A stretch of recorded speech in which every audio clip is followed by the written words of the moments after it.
tani waa sheeko ku saabsan sida shuban biyoodku u bedelay tuuladeyda. Cayayaanka ilma qabatada ah ee shuban biyoodka ayaa webiga dhex qaada oo ku faafa. Waa cayayaan aad u yaryar laakiin aad khatar u ah.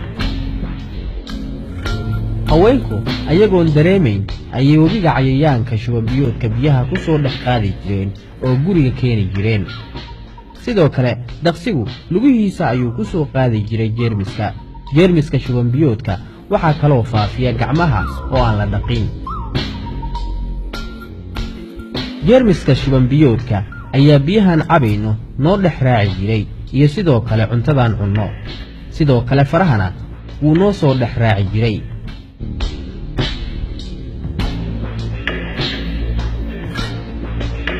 shuban biyoodku si degdeg ah ayuu dadka ugu dhacaa.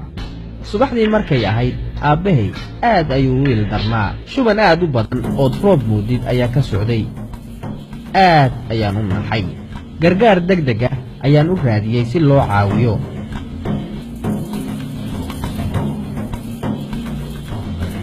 weligay degdegan baskiil uma kaxayn.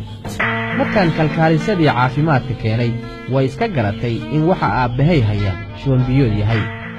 waa inaan si degdeg ah u shaqaynaa si aan u badbaadinno. waxaa loo baahan yahay cabitaan caawin kara. marka u horraysa biyaha ayaan jeermiska ka dilaynaa si ay u noqdaan kuwo ilaashan. waan filtaraaraynay markaasaan haddana ilaa 1 daqiiqo qandicinnay. haddana 1 litir oo biyihii ilaashanaa ah ayaan ku darnay malqacad nuskeed oo cusbo ah iyo 60 qaado oo sonkor ah. dhadhankeedu waa dhadhanka ilmada oo kale oo cusbo badan ma laha.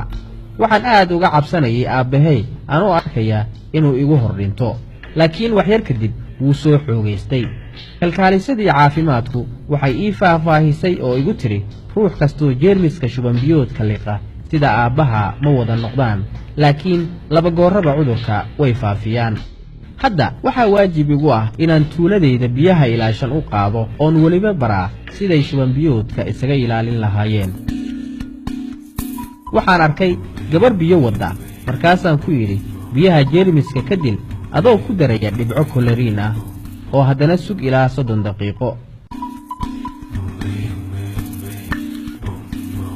waxaa jira nin rabay inuu cunto cuno gacmihiisoo wasakhaysan. waxaan ku yidhi waa inaad mar kastoo soo xaajootid gacmaha saabuun iyo biyo ilaashan isaga dhaqdaa. markaad cunto cunaysid waa inaad isku ilaalisid gacmo aan jeermis lahayn. waxaan arkay dad tuulada ka tirsan oo webiga jeermiska shuban biyoodka ku shubayey. waxaan ku yidhi waa inaad musqulo ugu yaraan 30 mitir webiga ka fog qodannaa. taasina nadaafadda tuulada ayay aad muhiim ugu tahay.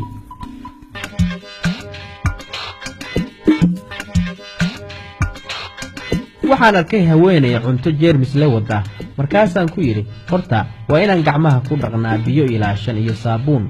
markaa kadibna cuntada dhaqnaa oon diirka ka saarnaa karinnaa oon mar kastana ayadoo kulul cunnaa.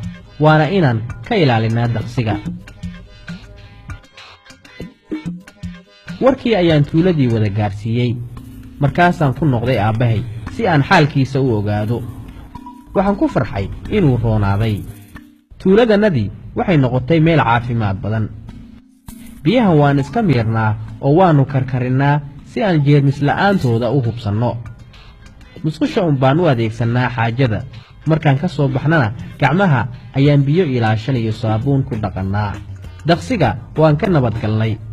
cuntadii waannu diirnay oon dhaqnay oon karinnay.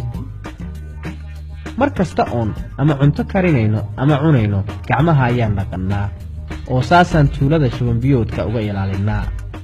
warkan dadka gaarsii tuuladaaduna way noqon kartaa mid aan cudur lahayn.